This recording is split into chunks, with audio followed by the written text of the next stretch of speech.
Hi, my name is Allison from the Cultural Classroom. The Cultural Classroom is a place where you can get authentic resources to make sure that your students have an awesome and engaging experience with culture in your classroom.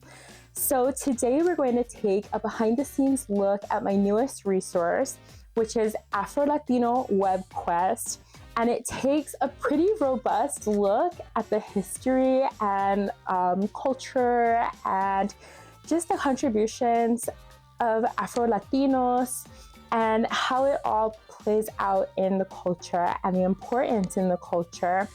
There is a look at Africa before colonization and the different kingdoms that existed, and kind of like I don't want to say like the glory of Africa, but like the image of Africa isn't really exported so much. Just that idea that there were societies that existed before colonization occurred. And this is from where we pull a lot of our culture.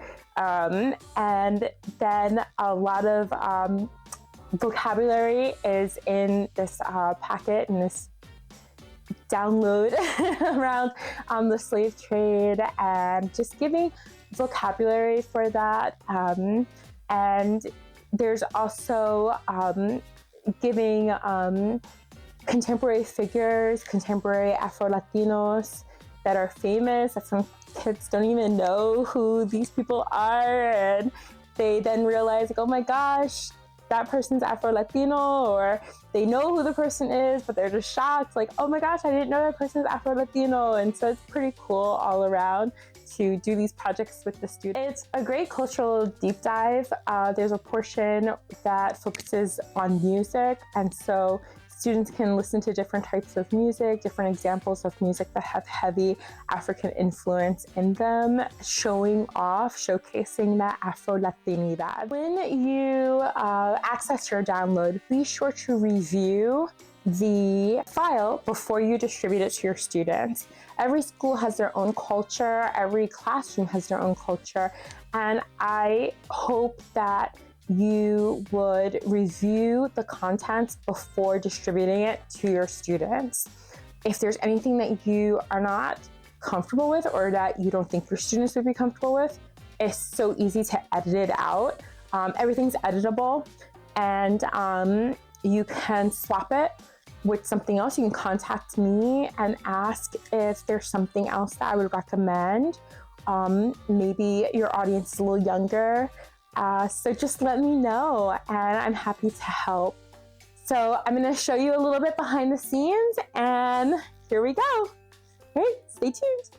All right, so here we get to take a look at the resource itself, Celebrando a los Afro-Latinos.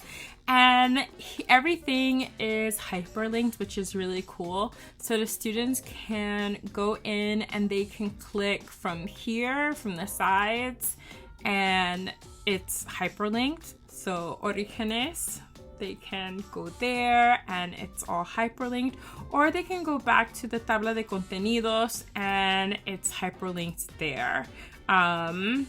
And so it's really, really cool to just to be able to have that flexibility. I do have a disclaimer in here that says that while this resource covers a wide range of history and culture related to Afro-Latinos, it is impossible to give a complete overview in just a few pages. I encourage you to do more research and engage with the topics within and beyond this webquest throughout the course of the year. So we have some reflection portions where the students are going to reflect and upon how they define Afro-Latino and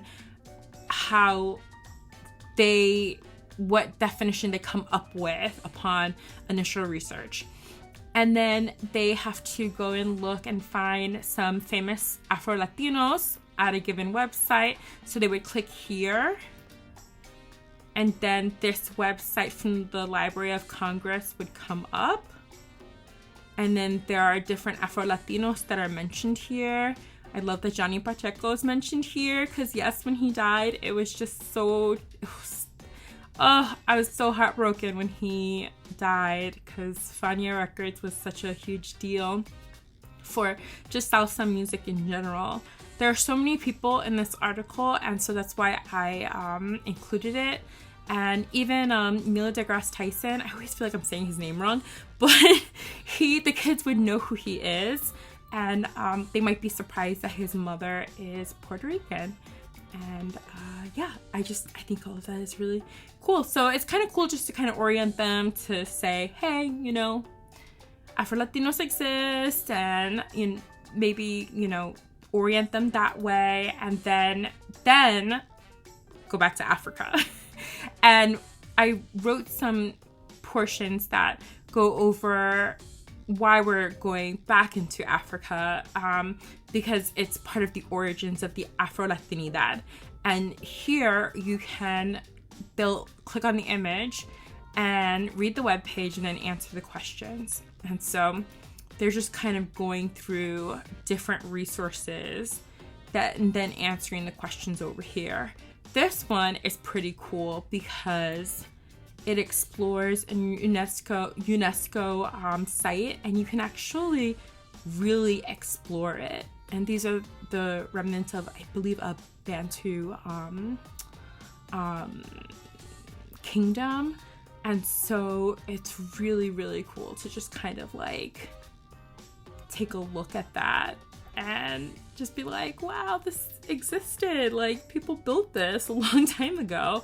And kids might gravitate towards the pictures, they might gravitate towards the videos, a virtual tour, etc., etc. So you never know. Kids are they're interesting beings.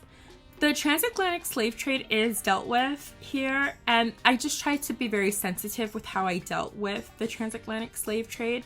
There is a TED Ed video that does a very beautiful job in talking about the slave trade, which I feel like is an oxymoron. A beautiful job in talking about the slave trade, but it's there, and it does do a good job. I don't know what your school doesn't allow. I just don't know nowadays what schools allow. So if this is something that you cannot talk about for some reason in your school, I don't know. I leave it to you if you want to take it out or edit the questions or edit the video or what you want to do. But some interesting times we're in. We do have Palenque in here, which is really cool. And I always try to put my sources in here where where students can do further research.